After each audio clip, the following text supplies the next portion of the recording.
could read your thoughts.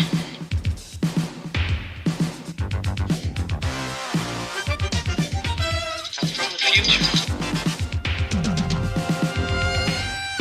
The movies of 1985.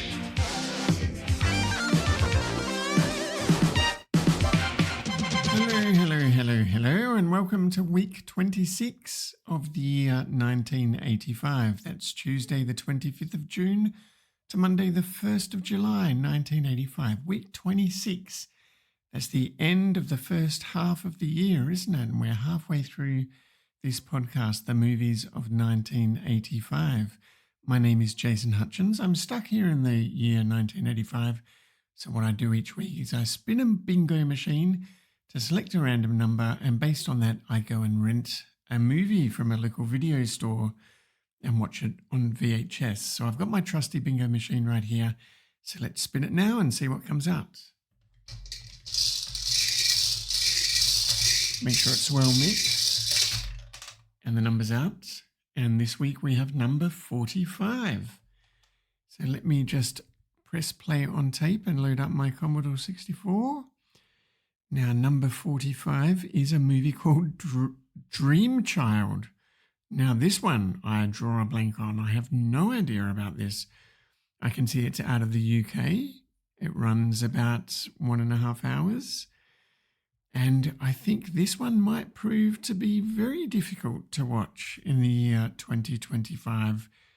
You might need to go over to one of those darker sides of the interwebs and see if you can get it that way. But here in 1985, I am going to go to Morley, where I'll be visiting this new video store called Blockbuster, apparently another one of these franchises. So for you people in 2025, you might be interested to learn that the Morley Blockbuster was the second last Blockbuster in the world to close, and it closed not that long ago. I think maybe during COVID or just pre-COVID. But here in 1985, it's just open, so I'm going to go and visit it, and I'm going to rent the very mysterious Dreamchild. While I do that, I'll flick on the TV, and you can watch an ad. Eskimo. There's nothing like an Eskimo pie. Eskimo. There's nothing like an Eskimo pie. I like it a lot. There's nothing like an Eskimo pie. There's nothing like it. Nothing like an Eskimo pie. Ooh, nothing like an Eskimo pie. Let me just pause, and I've got the video cassette cover in my hand.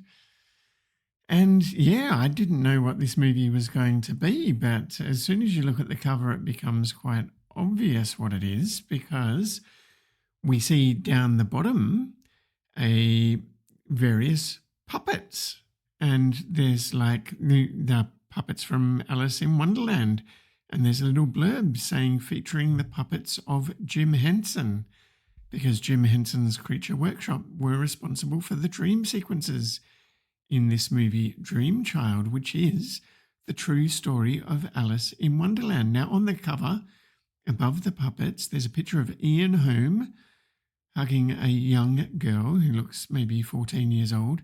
Now, Ian Holm is playing Lewis Carroll. And there's a quote up the top from New York Daily News that says, "Coral Brown gives a masterful performance. It is easily one of the year's best."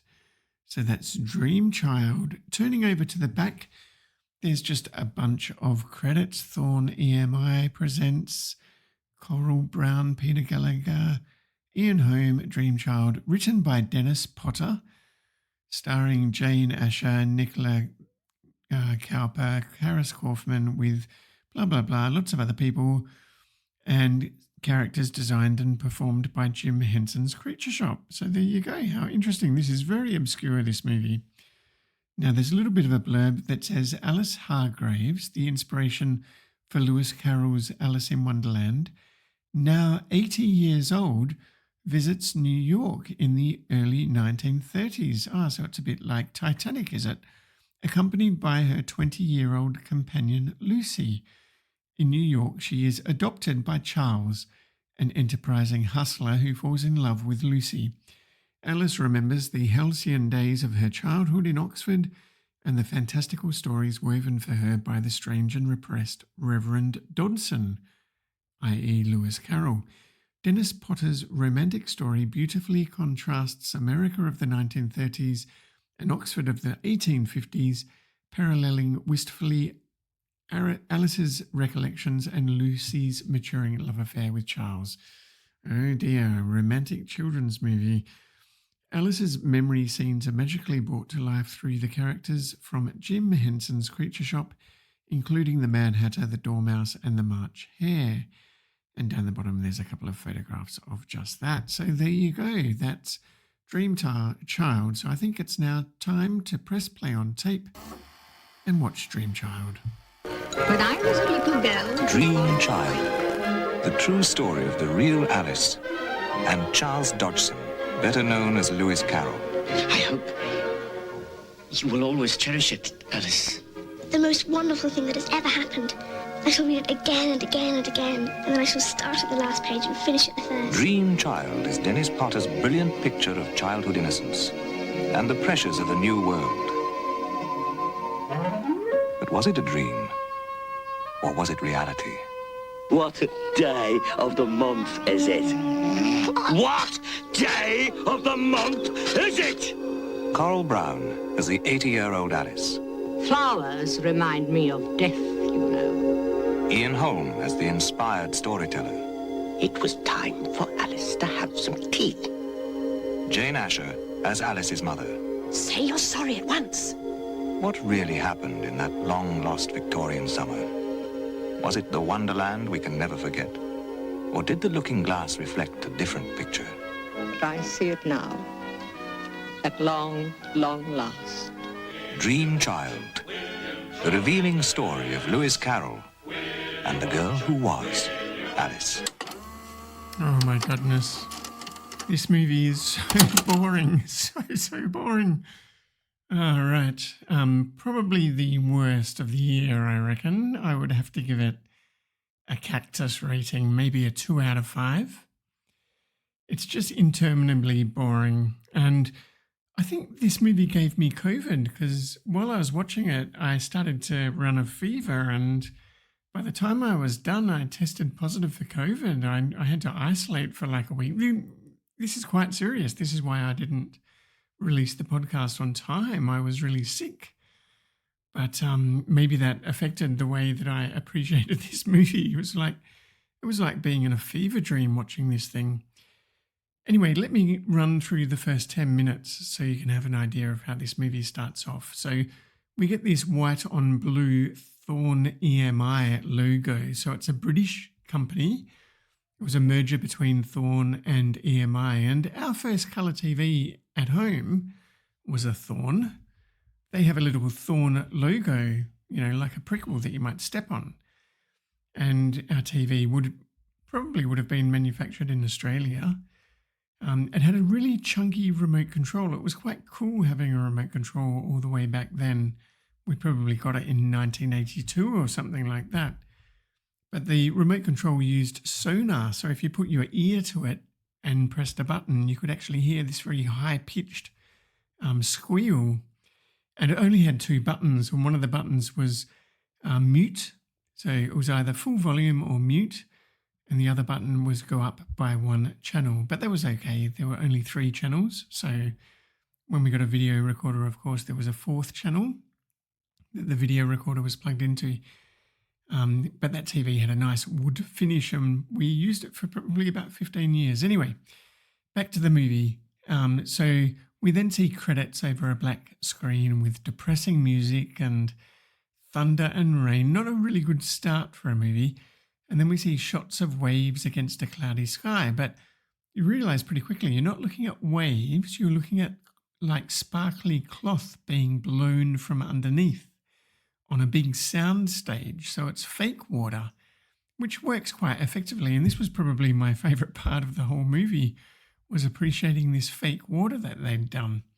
Anyway, the camera pans past this fake water across to a jetty, and then a rocky coast, and we see three figures silhouetted against the cloudy sky, and we hear crying. So the three figures, there's this old lady, and she's between a giant hairy turtle and this rooster kangaroo hybrid creature. I don't even know what it is.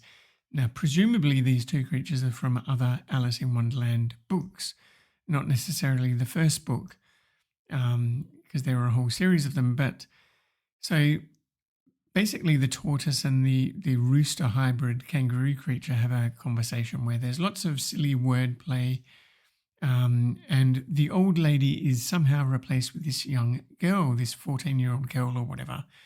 So we realise this is Alice Hargraves, both as an old woman and as a young girl.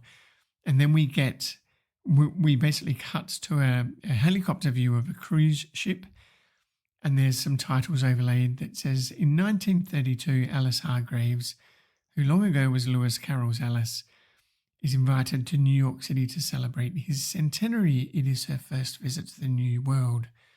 And we see old Alice on board there with Lucy, who's her companion for this voyage. And they enjoy their nocturnal perambulation, as they call it, around the deck. But Alice is a bit of a grump. She just wants to go back to her room and have her hair brushed, whereas the young Lucy wants to go and listen to the band. She's looking for love in the New World. We then cut to the office of the New York Herald Tribune, the newspaper, where there's a lot of reporters pitching stories for the latest edition of the newspaper. And one person pitches the story of Alice arriving to receive an honorary degree.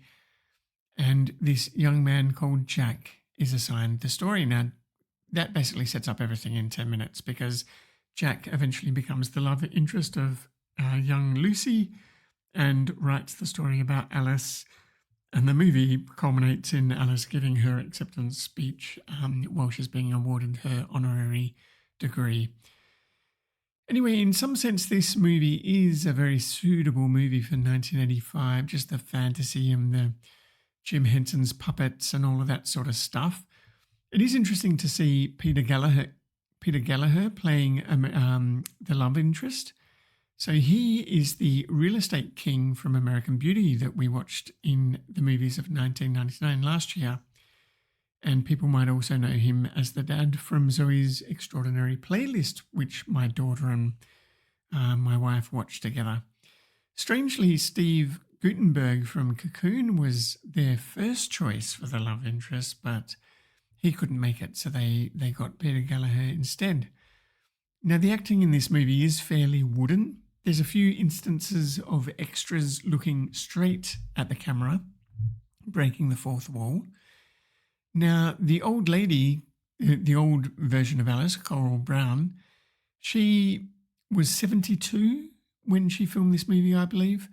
She's meant to be playing an 80-year-old, and for some reason they put all this old person makeup on her, which just looks entirely fake, and really makes her stand out a little bit like the old guy in that movie Ron, that Japanese movie that we saw with a really over-the-top, exaggerated old person makeup. It's also the Henson's workshops, not their best work. I mean, the puppets are frankly terrifying, Lynchian almost, but I think that's deliberate because a lot of this movie is very bleak. It's really showing the dark side of how Alice in Wonderland came to being, maybe making some accusations about Lewis Carroll, who was called Charles Dodson, I think, Reverend Dodson or something like that. So he was hanging around young girls and taking photographs of them in the nude and all that sort of stuff. So he's a bit dodgy. They don't sort of go all the way out to make any accusations, but they certainly don't show him in a very friendly light. But really, young Alice and old Alice and Lewis Carroll, none of them are very likeable. So there's no one that you can really latch on to.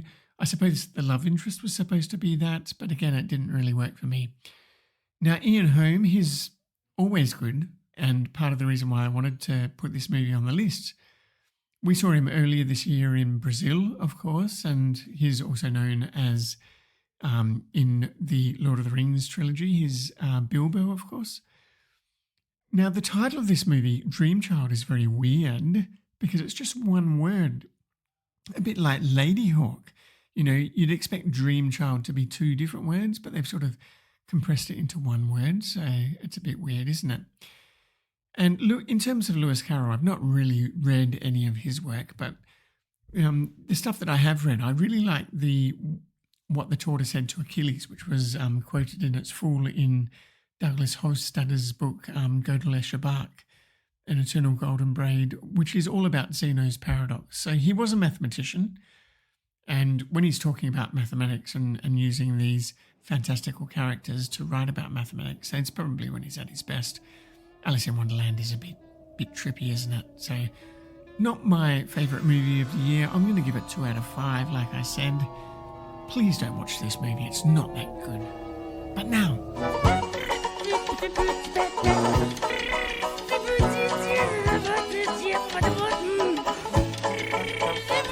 I'm driving along and I'm just singing my song. I'm in a news-free zone.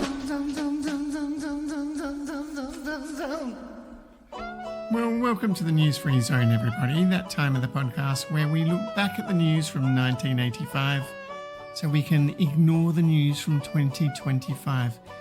Now, I forgot to mention last week in 1985 was when the Alexander Library building, housing the State Library of Western Australia, was officially opened. Just thought I'd throw that in for all the Perth people listening to this podcast. But this week in 1985, after 59 years of service, the iconic Route 66 was removed from the United States highway system. So this 2,200-mile highway from Chicago to Santa Monica, featured in numerous songs and movies and stories and all sorts of things like that, was replaced by modernized versions of various highways, but it remained a powerful symbol of American freedom and tourism. And I think today it's back in action as a historical route, sort of all signposted. So it would be nice to do a coast-to-coast journey, wouldn't it, on Route 66, but probably not going to happen. Now, in Australia, Prime Minister Bob Hawke and Treasurer Paul Keating proposed a 12.5% consumption tax. Now, Australia wouldn't get a sales tax for much longer than this, but it was interesting that it went back then. So it took about 15 years for then John Howard, who was on the opposite side, so he's on the equivalent of the Republican Party in Australia, and he did propose a sales tax. So, yeah, that was basically beaten down back in 1985. Now, over on Usenet being 1985's version of social media, on the Usenet group net.movies, people are talking about Life Force. Life Force is a space vampire movie by the director of the Texas Chainsaw Massacre and Poltergeist. And I watched Life Force back in the day on videotape. I remember quite liking it. I hope it's in the list for this year. Now, of course, the director of Poltergeist, people might think it was Steven Spielberg, but it wasn't. But Spielberg probably did exert a lot of influence over the direction of that movie. Anyway, but what was interesting is Life Force and Cocoon were released on the same day. And in some sense, they are very opposite movies. But a lot of people went out and saw Cocoon and Life Force as a double feature. Wouldn't that be interesting? And it would be interesting depending on which way around you saw them. So a user called Peter Reiher sort of went into some detail about how these two movies are opposite. So Life Force is a tale of malevolent aliens who come down to Earth and suck the life out of people, whereas Cocoon is the story of benevolent aliens who come down to Earth and rejuvenate people. Life Force models itself very much on Alien and Invasion of the Body Snatchers, while Cocoon steals from Close Encounters of the Third Kind and E.T. So it's like two opposite ends of the science fiction theme, duking it out toe to toe. Now, Peter Reiher says Cocoon is the winner by a knockout. something that I might not necessarily agree with, because Cocoon is certainly towards the bottom of the list in terms of the movies that I enjoy so far this year. But it remains to be seen when Life Force will be drawn, if it even is in the bingo machine. Maybe we'll draw it next week for episode 27, who knows. But for now, that's all I have for this week. So please don't forget to rewind.